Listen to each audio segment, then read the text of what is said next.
সারা দেশে এক দেশ এক ভোটের ব্যবস্থা নিশ্চিত করতে চায় কেন্দ্রের বিজেপি সরকার। লক্ষ্য পূরণে এক ধাপ এগিয়ে গেল কেন্দ্রীয় সরকার। সেই অনুযায়ী ঠিক হয়েছে শীতকালীন অধিবেশনেই এই প্রস্তাব বিলের আকারে আনতে চায় কেন্দ্র। উল্লেখ্য, প্রাক্তন রাষ্ট্রপতি রামনাথ কোবিন্দের নেতৃত্বাধীন উচ্চ পর্যায়ের কমিটি এই ব্যবস্থার পক্ষে সুপারিশ করে। চলতি বছরের মার্চ মাসে সেই রিপোর্ট জমা পড়ে কেন্দ্রীয় মন্ত্রিসভায়। গতবার মোদী সরকার এই প্রস্তাব ভেবে দেখে।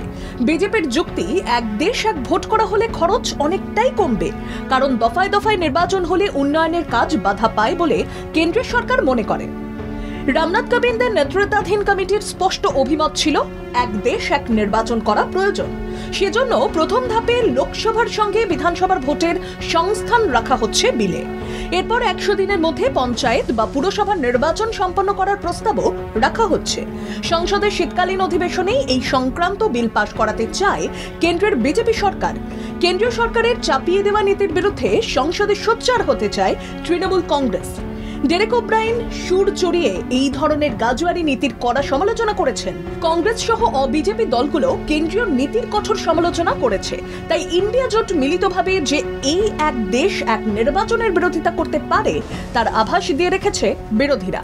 তাই শীতকালীন অধিবেশন সরকার ও সরকার বিরোধী শিবিরের দ্বৈরথে যে তপ্ত হয়ে উঠবে তা এক প্রকার বলাই যায়। ব্যুরো রিপোর্ট, বাংলা জাগো।